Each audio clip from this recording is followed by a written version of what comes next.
Salut à tous!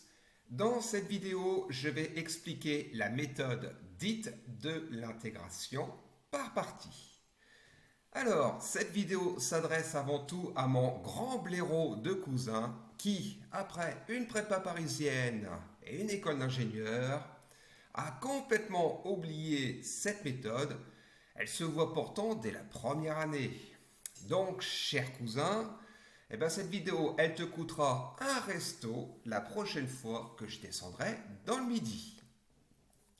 Alors, comme je sais que les élèves de terminale reprennent toutes mes vidéos depuis le confinement, vous pouvez évidemment la regarder pour découvrir cette méthode, l'intégration par partie. Elle n'est pas du tout au programme de terminale, mais pour la plupart d'entre vous qui feront des écoles d'ingénieurs, des DUT ou autres formations, il y a de fortes chances que vous la voyez dès la première année. Donc je vous invite à la découvrir, de vous en imprégner et puis d'essayer de l'assimiler. Ce sera toujours ça de gagner. Alors, la méthode intégration par partie, comme son nom l'indique, c'est une méthode dont le but est de déterminer des intégrales.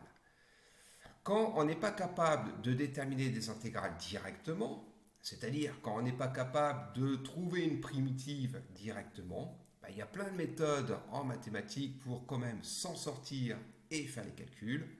L'intégration par partie est une méthode parmi toutes celles qui nous sont disponibles. Alors, en quoi repose cette méthode? En fait, c'est une formule. Je vais vous la montrer tout de suite. C'est la formule que j'ai entourée en orange. Voilà. Je l'ai même marquée en dessous. Je vais vous la surligner en jaune. Voilà, cette formule-là. Donc, c'est la formule qui est entourée en orange. En fait, j'ai écrit en dessous en jaune ici la même formule, mais plus simplement. Donc, la méthode intégration par partie, en fait, c'est ni plus ni moins qu'une application de cette formule. Alors, je vais vous montrer d'où vient quand même cette formule, et puis ensuite, on va l'appliquer sur quelques exemples afin de bien comprendre comment ça fonctionne. Dans cette vidéo, je vais être très concret, vraiment très terre à terre, hein. Je vais perdre un peu en rigueur, c'est pas un vrai cours théorique de maths, je vais vraiment aller à l'essentiel. Donc, excusez-moi pour quelquefois le manque de rigueur que je pourrais apporter, c'est pas du tout l'objectif de cette vidéo. Alors, d'où vient cette formule justement? Elle vient d'une autre formule que vous connaissez très bien depuis la première, la formule qui permet de dériver un produit. Vous savez que pour dériver un produit, on utilise cette formule-là. On utilise U'(V) plus UV'. Voilà. U et V, évidemment, étant deux fonctions dérivables. Alors, de cette formule qui est bien connue, je vais retirer dans chaque membre de l'égalité U'(V). Et j'obtiens donc la ligne suivante. Bon, jusqu'ici, pas de difficulté particulière. Ce que j'ai marqué en marron, c'est exactement la même chose, hein. J'ai juste retourné l'égalité. Donc là, je n'ai rien changé. Voilà ce que j'obtiens. Ensuite, je vais intégrer chaque membre de l'égalité. Donc voilà, au départ, ici, j'avais une égalité fonctionnelle. J'intègre chaque partie entre A et B. Voilà. Donc voilà ce que j'obtiens. Ligne suivante, j'utilise la linéarité de l'intégrale pour le membre de droite. En d'autres termes, vous savez que l'intégrale d'une somme, c'est la somme des intégrales. C'est exactement ce que j'ai appliqué ici. Voilà, là j'ai l'intégrale d'une différence, mais une différence en maths c'est comme une somme. J'ai séparé mes intégrales et ça donne la somme des intégrales. Voilà, cette propriété s'appelle la linéarité de l'intégrale. Donc voilà ce que j'obtiens. La ligne suivante, c'est-à-dire celle-là, ce que j'ai fait c'est au milieu. Voilà, au milieu, j'ai l'intégrale entre A et B de UV' de x. UV' c'est déjà une fonction dérivée, c'est la dérivée de UV. Donc pour calculer cette intégrale, il suffit de prendre une primitive, mais une primitive de UV', c'est tout simplement UV. Si je vous demande de trouver une primitive de la fonction f', Ben, ça va être f, évidemment. Ça va être f, si elle existe, évidemment. Donc voilà, donc j'obtiens la ligne ci-dessous. Voilà. Et puis dernière ligne, ce passage-là, ben, il est assez trivial. Hein. Ici, entre crochet U, V de X, ben, c'est la même chose que U de X, V de X. Donc j'obtiens la ligne qui est encadrée ici, en orange. Et cette formule, c'est la formule dite de l'intégration par partie. Voilà. Alors, il y a beaucoup de X, elle est un peu pompeuse cette formule, c'est pour ça que je l'ai remise en jaune ici, c'est ce qu'il y a de surligné en jaune, je l'ai remis sans les X, en fait j'ai remis l'égalité fonctionnelle, et c'est cette formule qu'il faut retenir, c'est cette formule qu'on va utiliser pour justement calculer les intégrales avec la méthode dite de l'intégration par partie. Alors tout ça c'est bien joli, mais on va voir concrètement comment ça s'utilise, parce que ça reste encore abstrait. Donc je vous ai préparé quelques exemples. Premier exemple, je vous propose de calculer l'intégrale entre 0 et 1 de 2x, e de 6x, dx.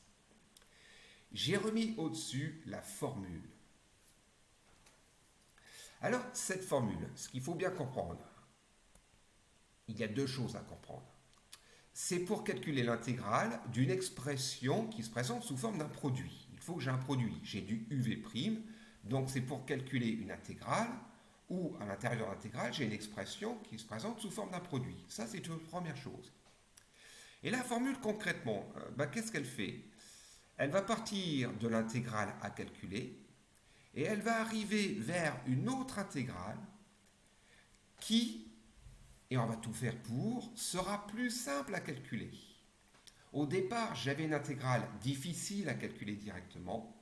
Et bien, en utilisant la méthode de l'intégration par partie, j'espère obtenir dans la formule une autre intégrale, mais plus simple à calculer. Voilà le but, l'objectif de l'intégration par partie. Je me répète une fois de plus, c'est de partir d'une intégrale difficile vers une intégrale beaucoup plus simple à calculer. Alors, trêve de baratin, on y va. Donc, je reprends mon exemple. C'est bien un produit, je vais vous montrer les facteurs. Voilà, donc on a bien 2x ici, fois e de 6x, donc j'ai un produit de deux facteurs. Et bien je vais identifier le 2x, je vais l'appeler u de x en fait. Le e de 6x, je vais l'appeler v'. Et donc j'ai déjà noté la formule d'intégration par partie. Alors en vert, je vais compléter vraiment tous les éléments. Donc on y va en vert. Le u de x, c'est 2x. Le v', c'est e de 6x. Je vais dériver u de x. La dérivée de 2x, c'est 2. Facile. Une primitive de e de 6x, puisque e de 6x, pour moi, ça correspond à v' de x. Je vais donc devoir déterminer v de x. Il me faut une primitive de e de 6x. C'est facile, ça fait 1 sixième de e de 6x. Voilà. Ça fait partie des fonctions usuelles. C'est à savoir, je vous ai remis voilà, en bleu tout en haut à droite la formule. Quand vous avez du e de ax, une primitive de e de ax, c'est 1 sur a, e de ax. Voilà, avec a non nul, évidemment. Donc voilà, j'ai complété en vert u de x, u' de x, v de x, v' de x. Et bien j'applique ma formule et ça va donner la chose suivante. Alors, toc. Donc entre crochets, c'est uv, c'est-à-dire u'v de x. Je vais donc avoir 2x 1 sixième fois 1 sixième e de 6x. Voilà ce que j'obtiens. Moins intégrale, alors je vais mettre les bornes, hein, ici j'ai 0, 1 évidemment, moins intégrale entre 0 et 1, 2, u'v, c'est-à-dire 2, 1 sixième, donc fois 1 sixième, e de 6x, dx. Voilà. Je vais à la ligne.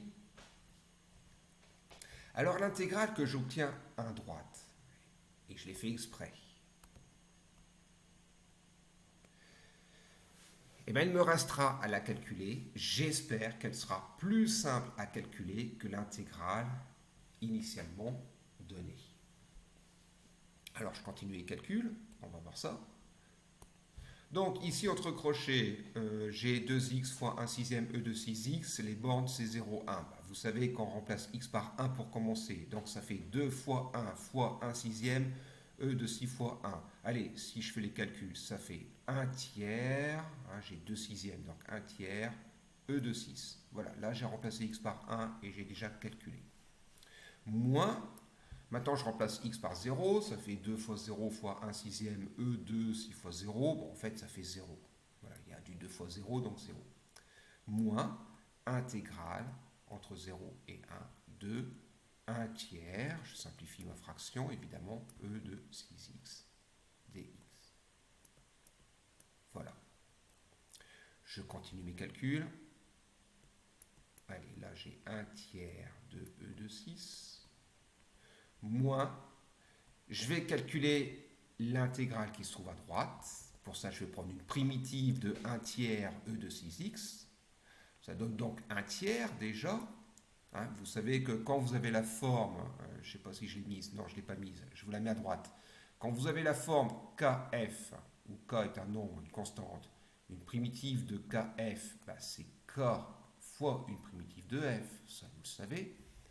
Donc, pour trouver une primitive de 1 tiers e de 6x, ben le 1 tiers, je le laisse et je prends une primitive de e de 6x, qu'on a déjà déterminée d'ailleurs, donc je la réécris. Voilà. Bon, ben voilà, j'ai plus qu'à finir les calculs. Allez, ça fait 1 tiers e de 6 moins 1 18e, je remplace x par, je vais laisser les parenthèses ici, je remplace x par 1, ça fait e de 6 fois 1, e de 6, moins, et je remplace x par 0, ça fait 1 18e, e de 6 fois 0, c'est-à-dire e de 0. Voilà. Qui d'ailleurs, allez, autant le marquer tout de suite, e de 0 est égal à 1, donc ça fait 1 18e fois 1 18e à droite. Voilà. Allez, je développe la parenthèse avec moins 1, je simplifie les calculs, résultat final, ça fait 5 18e e de 6. Voilà. Bah oui, j'ai 6 18e moins 1 18e dans mes calculs, donc ça fait 5 18e. Ok. Moins 1 18e, c'est-à-dire plus 1 18e. Voilà le résultat final de l'intégrale de 2x e de cx dx entre 0 et 1. Voilà. Alors, maintenant, c'est un peu comme un instrument de musique, hein. Il faut s'entraîner, il faut en faire pour que ça devienne mécanique, pour adopter la gestuelle, pour essayer de s'imprégner de cette formule. Alors, chacun ses méthodes. Ce que j'ai mis en vert, à la limite, on peut voir la chose suivante. Au départ, j'avais UV'. Au départ, j'avais un peu cette diagonale-là. Voilà, j'avais UV'. Voilà, ça c'est le départ, c'est ce que j'avais ici. Il faut UV, donc en fait, je me retrouve avec la ligne qui se trouve au-dessus. Voilà, donc ça c'est ce que j'ai mis ici. Et enfin, allez, je change de couleur en gris. Et ben, je retrouve intégrale de U'(V). Ben, je retrouve l'autre diagonale cette fois-ci. Voilà. Ça fait quelque chose qui ressemble à un produit en croix. Ce n'en est pas un, évidemment. Mais on retrouve une espèce de X, une croix. Bon, j'ai la diagonale qui descend, après j'ai la ligne tout en haut, puis après j'ai la diagonale qui monte. Bon, à vous de trouver vos méthodes, vos moyens un peu mémotechniques pour retenir la formule et pour savoir l'appliquer. Quand vous aurez l'entraînement, vous n'aurez même pas besoin d'écrire tout ce que j'ai marqué en vert, ça se fait directement. Voilà. Je sais qu'il y a un facteur que je dois primitiver, c'est-à-dire intégrer, et un autre facteur que je dois dériver. Voilà. Donc, à vous de voir, c'est surtout pour la deuxième intégrale. Je sais que dans la deuxième intégrale, eh ben, il y a un facteur dont je vais intégrer, primitiver, et l'autre, dériver. Voilà. Autre remarque avant qu'on fasse l'exemple suivant, essayez de deviner ou essayez de voir ce que vous allez obtenir comme intégrale ici. Voilà. Essayez de faire les calculs soit au brouillon rapidement ou de tête. Parce que le but, c'est d'avoir une intégrale ici qui soit calculable, qui soit facile. Si on se ramène à une intégrale encore plus compliquée, ça veut dire qu'on s'y est mal pris. Voilà. Deuxième exemple. Allez, je vous montre. Si mon ordinateur veut bien, vous savez que j'ai le mulet. Mon ordinateur m'a lâché. Là, j'ai vraiment un ordinateur de rechange. Il rame, il fait du bruit. L'écran est noir, donc je vois même pas ce que j'écris. C'est vraiment la galère. Mais bon, on s'en sort. Allez, deuxième exemple. J'arrête de raconter ma vie. Voilà, je vous propose de calculer l'intégrale entre 1 et x de ln de t. X étant évidemment un nombre strictement positif. Alors j'ai remis la formule de l'intégration par partie juste au-dessus pour identifier chaque élément. Mais là vous allez me dire, ouais mais j'ai pas un produit au départ, puisque je vous ai dit l'intégration par partie, c'est valable lorsque l'expression dans l'intégrale est sous forme d'un produit. Et là je n'ai que ln de t. Alors pas de souci, hein, c'est pas parce que le produit n'est pas apparent qu'il n'existe pas. Je vais mettre ln de t fois 1. Voilà, là j'ai bien un produit. Alors, dans cet exercice, on va supposer qu'on ne connaît pas de primitive de la fonction ln. Il me semble que je vous l'ai dit en cours, c'est pas du tout dans le programme de terminale, mais je vous l'ai quand même dit. Là, on va vraiment supposer qu'on ne connaît pas de primitive de ln de t. C'est-à-dire que je suppose qu'on ne sait pas calculer directement cette intégrale. Et je vais donc utiliser l'intégration par partie pour le faire. Je vais donc identifier chaque élément maintenant que j'ai mon produit. Donc pour moi, le U, ça va être ln de t, et le V', ça va être 1. Vous allez encore me dire, ouais, mais pourquoi je ne fais pas l'inverse? Pourquoi? Après tout, j'écris pas que c'est une fois ln de t ici. Et dans ce cas-là, mon U, ce serait 1, et mon V', ce serait ln de t. Ouais, mais si je continue ce principe, si V', c'est ln de t, dans ma formule, il va falloir que je trouve une primitive de la fonction V'. Il me faut donc une primitive de ln de t, que je ne connais pas. Et bien là, je suis bloqué. Je suis bloqué. Avec ça, je suis bloqué. Donc c'est pour ça que je vais plutôt identifier de la manière suivante. Pour moi, mon U, c'est ln de t, et mon V', c'est 1.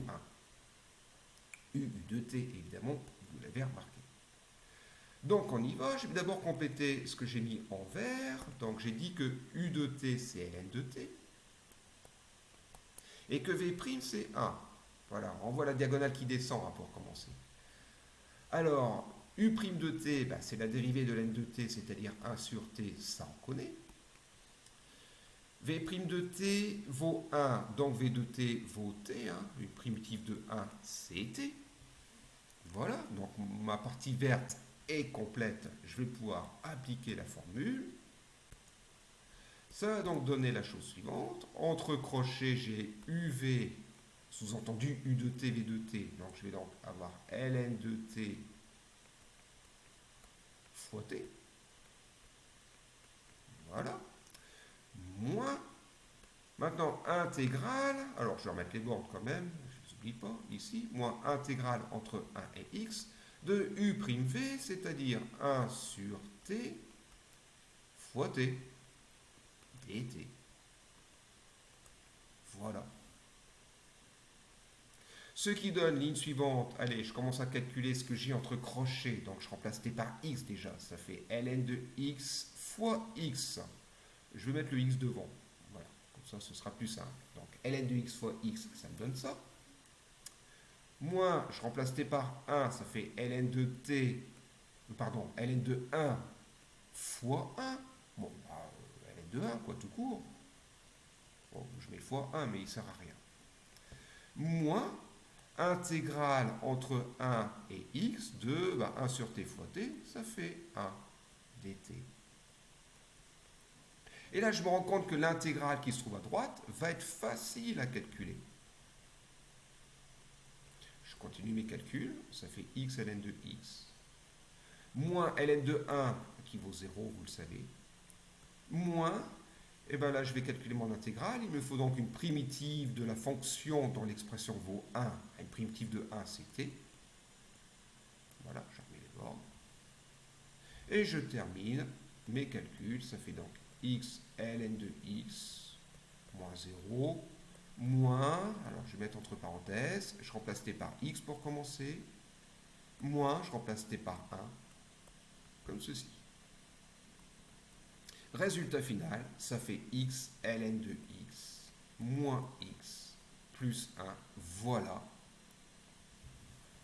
ce que vaut l'intégrale i, c'est-à-dire l'intégrale de ln de t entre 1 et x. Je peux encadrer mon résultat. Voilà. Alors une petite remarque, hein, vous savez que une primitive de ln de t, c'est t ln de t moins t. Donc il est vrai que, sachant ça, on aurait pu le faire directement. Mais si on ne connaît pas une primitive de ln de t, l'intégration par partie me permet quand même de déterminer ce genre d'intégrale. Voilà. Alors, cher cousin, je reviens à l'exercice que tu m'as envoyé. Donc cette fois-ci, on va prendre un ancien sujet de bac. Voilà, je vais vous le montrer. Voilà l'exercice de bac. Alors, je ne vais pas tout noter, hein, je vais aller à l'essentiel. Donc, dans l'exercice de bac que tu m'as proposé, nous avons deux intégrales, i et j. Vous les avez à l'écran. Et donc, première question, il faut démontrer que i est égal à moins j. On va donc utiliser l'intégration par partie. Hein, la question le sous-entendait en nous aider. Donc, je vais écrire l'intégrale i. Donc, i est égal intégrale entre 0 et pi de e de x sinus x dx égale. Voilà. Allez, je vais aligner ma formule. Parce que finalement, en écrivant ça, ma formule elle est mal mise. Je vais bien l'aligner. Enfin, bien l'aligner. Je vais essayer de la mettre au plus proche. Voilà. Et je vais donc appliquer l'intégration par partie. Mais alors attention, le problème c'est que ici j'aurais pu mettre e de x sinus x ou sinus x e de x. En fait j'ai deux possibilités. Ou le u ça va être e de x et v' sinus x. Ou alors u ça va être sinus x et v' e de x. Voilà. Alors il faut essayer, on a une chance sur deux de se planter. Ou imaginez un peu ce que ça va donner si on le fait de tête au brouillon. Je vous le dis tout de suite, en fait, ça ne va pas aller dans ce sens-là. Pour vraiment faire la question, il va falloir plutôt que j'écrive sinus x, e de x. Voilà, c'est la même chose, hein. E de x fois sinus x ou sinus x fois e de x. La multiplication étant commutative, hein, on peut permuter les facteurs, il n'y a pas de souci, c'est la même chose. Donc, on va appliquer l'intégration par partie comme ceci. Donc pour moi, u ça va être sinus x et v' e de x. Alors je vais compléter ce que j'ai mis en vert. Voilà, donc u de x c'est sinus x. v' e de x. u' de x, je vais en avoir besoin, donc je vais le faire tout de suite. La dérivée de sinus x c'est cos x. Et une primitive de e de x, bah, c'est facile, hein, c'est e de x. Voilà. Donc j'applique ma formule, ça va donc donner la chose suivante. UV, donc sinus x, mettre ça en violet. Hop, allez. Donc UV sinus x fois e de x. Voilà. Moins intégrale de U', donc U' c'est cos x, V, E de x, cos x fois E de x, dx, et je remets les bornes, donc on est entre 0 et pi à chaque fois. Voilà, entre 0 et pi. Je fais mes calculs. Allez, je remplace ici x par pi pour commencer. Ça fait sinus pi, E de pi. Or, sinus pi vaut 0, donc en fait, ça fait 0. Moins, maintenant je remplace x par 0, ça fait sinus de 0, E de 0.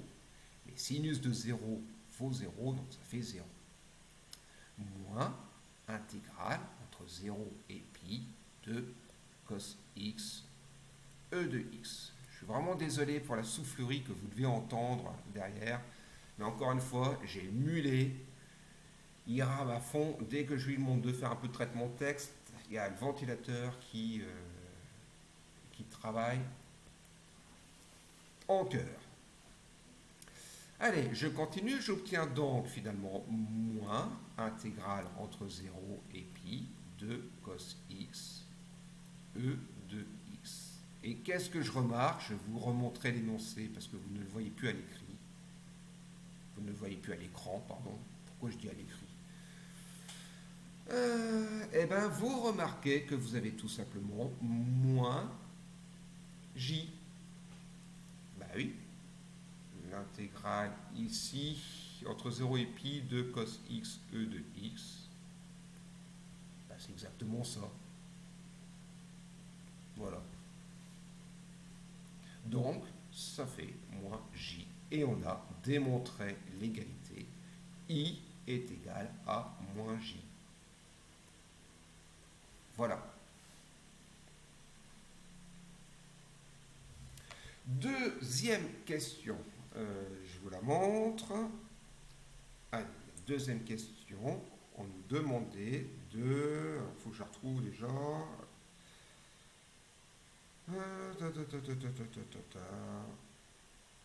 Allez, j'efface ça. Il y avait une deuxième égalité à montrer dans ce sujet bac. Donc, deuxième question. Toc. Il fallait démontrer que I était égal à E de pi plus 1. Si j'ai bonne mémoire. Non, J plus E de pi plus 1. Voilà, c'était la deuxième question du bac. Donc, il fallait montrer que I est égal à J plus E de pi plus 1. Voilà. Allez, bah, je vais effacer tout ça. Et on va faire cette question. Allez, j'efface ça. Ça. D'ailleurs, les élèves de terminale, vous connaissez le principe. Hein, vous pouvez arrêter la vidéo et essayer de faire cette question. Donc, essayez de démontrer que I est égal à J plus E de pi plus 1. Essayez de le faire avant moi, avant que je commence la correction. Alors, pour faire cette deuxième question, je vais appliquer la méthode de l'intégration par partie. Donc, je vais recopier I.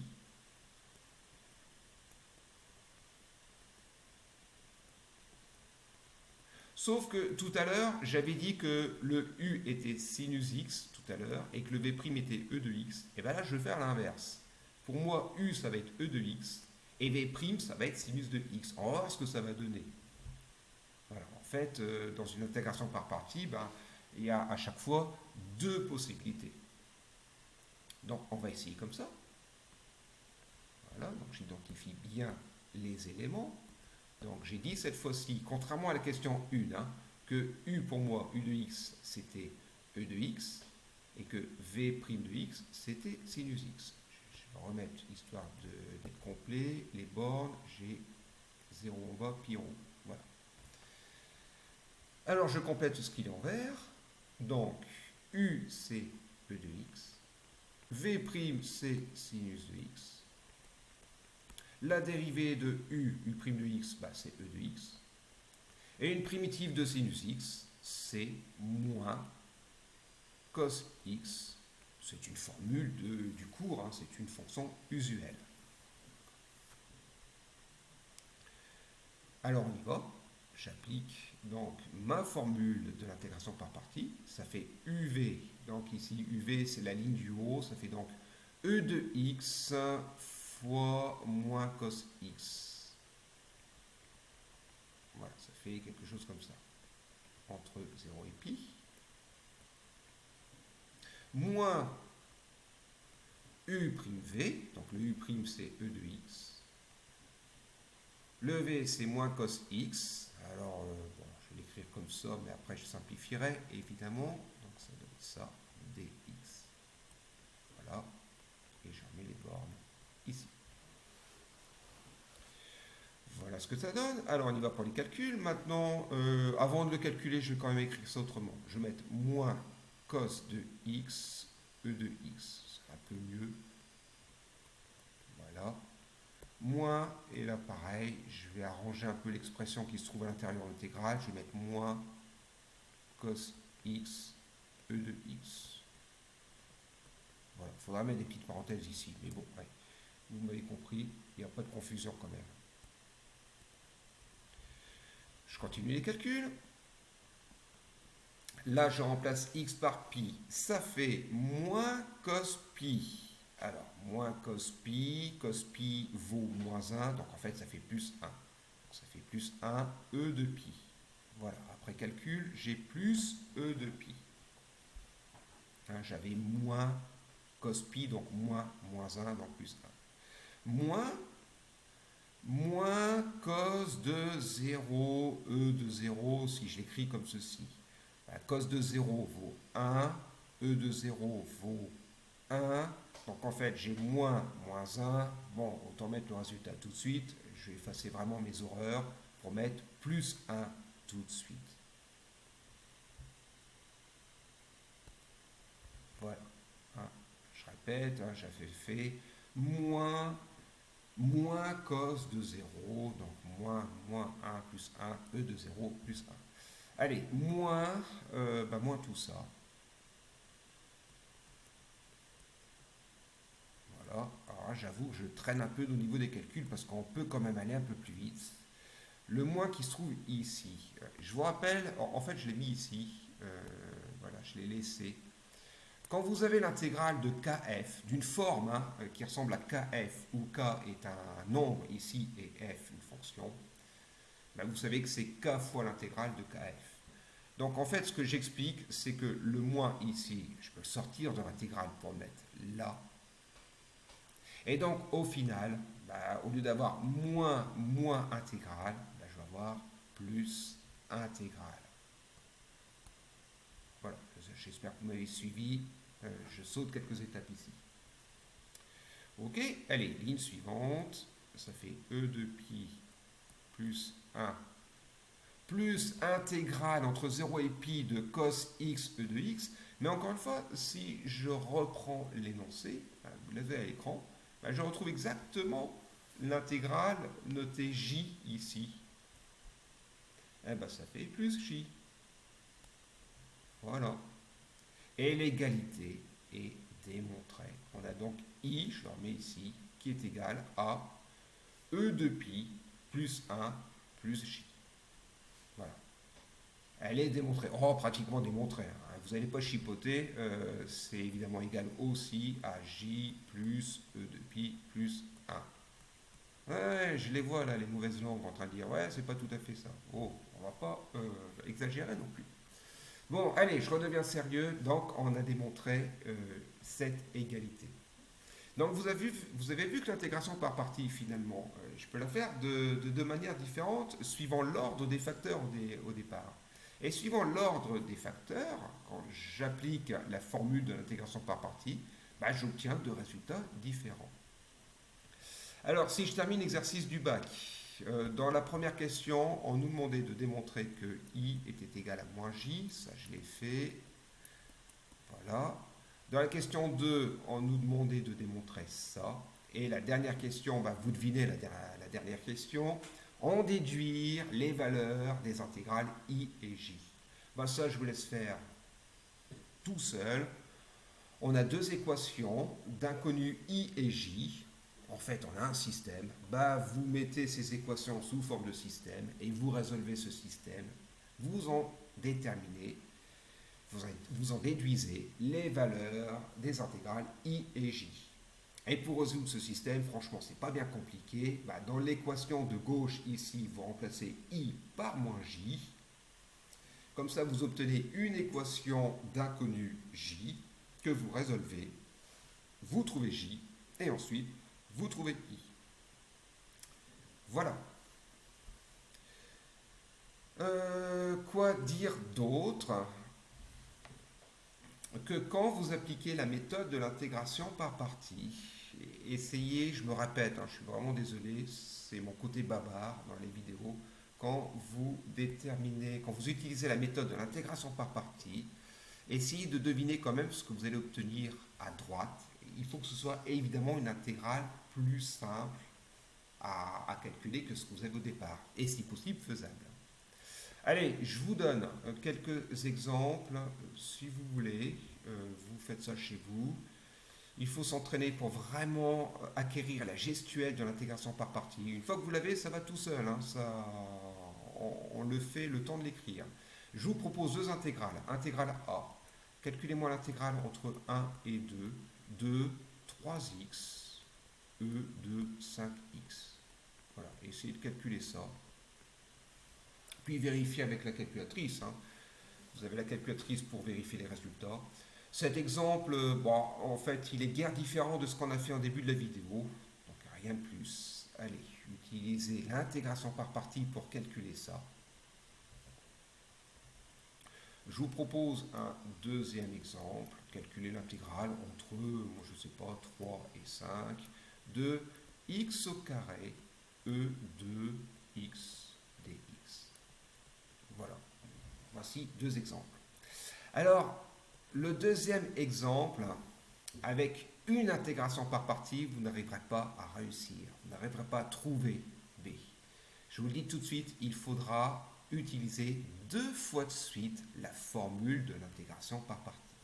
Je ne vous en dis pas plus, je vous laisse réfléchir, mais l'exemple B, pour calculer cette intégrale, il faudra utiliser deux fois de suite l'intégration par partie. C'est-à-dire, si vous utilisez une première fois, vous allez avoir quelque chose qui ressemble à ça. Donc vous allez avoir commence pas à bugger toi. Voilà, vous allez avoir un truc entre crochets, moins et une intégrale. Cette intégrale-là, vous n'allez pas pouvoir la calculer directement. Il faudra réutiliser la formule de l'intégration par partie. Voilà. Je reviens sur l'exemple A. Je vous ai dit, il y a plusieurs manières d'utiliser cette formule. Donc, ça se présente bien sous forme d'un produit. Ça va être U, par exemple, et ça va être V'. Ou l'inverse. Si je vais vite, et si j'imagine ce que je vais obtenir, donc je vais avoir quelque chose entre crochets. Je vais vraiment très vite, il faudrait poser les éléments pour que ce soit quand même un peu plus clair. Mais si je vais vite, et si je devine un peu ce que je vais avoir, dans l'intégrale que je vais obtenir ici, je vais prendre l'un des facteurs que je vais intégrer et l'autre que je vais dériver. Donc je vais remettre les facteurs ici. Voilà. Si je décide d'intégrer 3x, ça va me donner 3 demi de x au carré. Je vous rappelle qu'une primitive de x, c'est 1 demi de x au carré. Donc une primitive de 3x, c'est 3 demi de x au carré. Donc voilà, j'ai intégré ce facteur-là, je dérive l'autre. Donc la dérivée de e de 5x, ça va faire 5 e de 5x. Voilà ce que j'obtiens. Évidemment, je n'ai pas détaillé, je vous balance le résultat comme ça. Le problème, c'est que ce que je viens de faire n'est pas du tout pertinent. Je me retrouve avec une intégrale encore plus compliquée à calculer. J'avais du x au départ, je me trouve avec du x au carré. Donc en fait, tout ça pour dire que ce que je viens de faire n'est absolument pas pertinent. Et il ne fallait pas ici intégrer 3x, mais il fallait peut-être intégrer e de 5x. Voilà, il était peut-être plus judicieux d'intégrer e de 5x et de dériver 3x. Eh bien, faites l'intégration par partie, mais en intégrant e de 5x et en dérivant 3x. Et là, vous aurez une intégrale plus simple à déterminer après. Voilà, allez, trêve de baratin. Bon courage pour la suite. À bientôt peut-être pour les terminales. J'espère qu'on se reverra quand même avant la fin de l'année. Et mon cousin, j'essaierai de passer cet été dans le midi. Donc prépare-moi un bon resto. J'arrive. À plus.